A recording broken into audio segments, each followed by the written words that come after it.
Ration വ്യാപാരികൾ സംസ്ഥാന വ്യാപകമായി അനിശ്ചിതകാല സമരത്തിലേക്ക്. ജനുവരി 27 നടക്കുന്ന സമരത്തിന് മുന്നോടിയായുള്ള പീരുമേട് താലൂക്ക് റേഷൻ വ്യാപാരി കോർഡിനേഷൻ കമ്മിറ്റിയുടെ യോഗം വണ്ടിപ്പെരിയാറിൽ നടന്നു. പീരുമേട് താലൂക്കിലെ മുഴുവൻ റേഷൻ വ്യാപാരികളും അന്നേ ദിവസം കടകൾ അടച്ച് കുട്ടിക്കാനത്ത് വെച്ച് നടക്കുന്ന സമരത്തിൽ പങ്കെടുക്കണമെന്ന് യോഗത്തിൽ തീരുമാനമായി.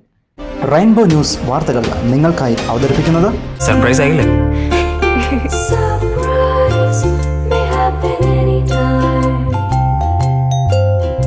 പവിത്ര ഗോൾഡ്, എന്നും സ്വന്തം. ഒരെണ്ണം കൂടി വാങ്ങായിരുന്നു. സാമൂഹിക സേവനം ലക്ഷ്യമിട്ട് പ്രവർത്തിച്ചു വരുന്നവരാണ് സംസ്ഥാനത്തെ റേഷൻ വ്യാപാരികൾ. ഇവരുടെ അടിസ്ഥാന സേവനം ലക്ഷ്യമിട്ട് സർക്കാർ അനുവദിച്ചിരിക്കുന്ന വേതനം പരമാവധി മാസം തോറും 5000 രൂപയാണ്. ഈ തുക ഇവരുടെ ജീവിതോപാധിക്ക് പര്യാപ്തമല്ല. ഇതുകൂടാതെ റേഷൻ വിതരണ രംഗത്തെ പല ആനുകൂല്യങ്ങളും നിക്ഷിപ്തമായ സാഹചര്യത്തിലാണ് റേഷൻ വ്യാപാര രംഗത്തെ കോർഡിനേഷൻ കമ്മിറ്റിയുടെ നേതൃത്വത്തിൽ പ്രത്യക്ഷ സമരത്തിനൊരുങ്ങുന്നത്.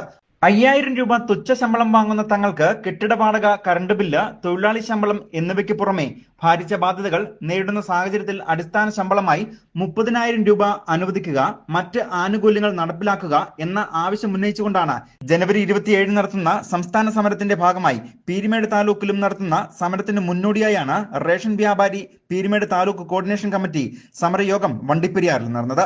യോഗത്തിൽ AKRRDA ജില്ലാ വൈസ് പ്രസിഡന്റ് ജോസ് അഴകമ്പ്രയിൽ അധ്യക്ഷനായിരുന്നു.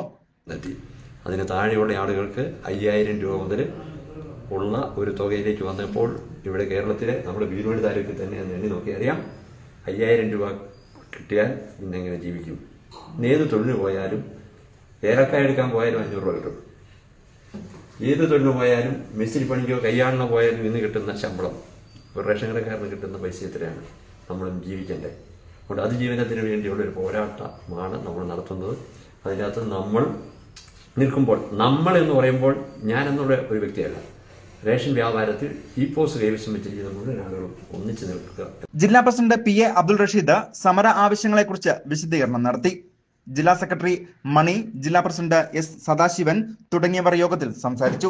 ജനുവരി 27 നടക്കുന്ന കടയടപ്പ് സമരത്തിന്റെ ഭാഗമായി കുട്ടിക്കാനം സപ്ലൈ ഓഫീസ് പടിക്കലേക്ക് പ്രതിഷേധ മാർച്ചും സമരവും നടത്തുവാനും യോഗത്തിൽ തീരുമാനിച്ചിട്ടുമുണ്ട്. News bureau, Vandiperiyar.